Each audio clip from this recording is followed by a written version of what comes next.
আজকে আনসবাবুকে লাঞ্চে যেটা দেব সেটা হচ্ছে দুটো অ্যাপেল, আর এখানে বাসমতি রাইসটা খুব ভালোভাবে ধুয়ে নিয়েছি। তো আজকে অ্যাপেল আর রাইস এই দুটোই দেওয়া হবে। তো অ্যাপেল দুটো আমি খুব ভালোভাবে ধুয়ে নিয়েছি। তো আপেলগুলো একটু সাইজটা ছোট আছে, তাই দুটো অ্যাপেল দিয়েছি এখানে আমি। তো আপেল দুটো আমি এখন খুব ভালোভাবে কেটে নেব। এখানে আমি অ্যাপেল দুটো খুব ভালোভাবে কেটে নিয়েছি। তো আনসবাবুকে আমি লাঞ্চে মাঝে মধ্যে খিচুড়ি দিই, ওকে অনেক রকমই দিই। তো আজকে আমি লাঞ্চে এটাই দেব। তো কীভাবে বানাচ্ছি সেটাই দেখতে থাকো। পুরোটা আমি প্রেশার কুকারের মধ্যেই করব। তো প্রেশার কুকারের মধ্যে আমি খাবার জল যেটা আমরা ব্যবহার করে থাকি সেটাই এখন অ্যাড করব। এখানে আমার জল অ্যাড করা হয়ে গেছে। তো জলটা আমি খুব ভালোভাবে ফুটিয়ে নেব একটু। এখানে জলটা আমার খুব ভালোভাবে ফুটে গেছে। চালটা আমি অ্যাড করে দেবো। এখানে আমার চালটা দেওয়া হয়ে গেছে। তো আমি গোবিন্দভোগ চালও মাঝে মধ্যে ইউজ করে থাকি।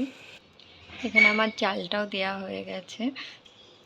এখন আবার আমার কেটে রাখা অ্যাপেলটা অ্যাড করে দেব। এখানে আমার দুটোই দেওয়া হয়ে গেছে। এখন প্রেসার কুকারের ঢাকনাটা আমি বন্ধ করে দেব। 4 থেকে 5টা সিটি দিয়ে নেব। এখানে আমার অ্যাপেল অ্যান্ড রাইসটা খুব ভালোভাবে রান্না করা কমপ্লিট হয়ে গেছে। তো এটাকে এখন ভালোভাবে আমি একটা মিক্সার ব্লেন্ডারের সাহায্যে খুব ভালোভাবে পিউরি করে নেব।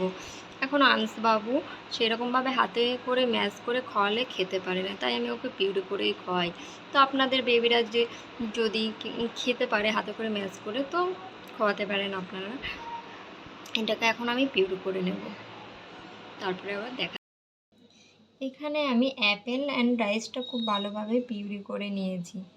তো আনসবাবুকে এটা আমি লাঞ্চে দেব এখন।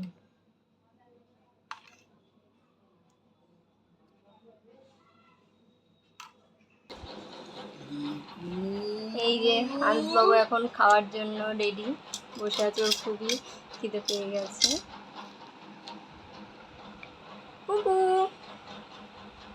বলো, গুড আফটারনুন বলো। Papan good afternoon.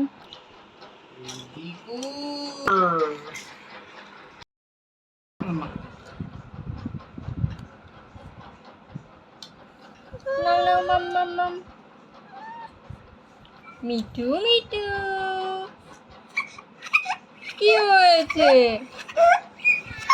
কি হয়েছে বাবা?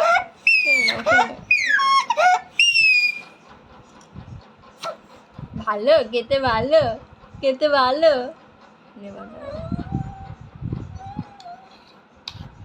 Tasty tasty. কি এটা তুমি খাও তো, কান্না হচ্ছে কেন এখন? পাপান খেয়ে নাও।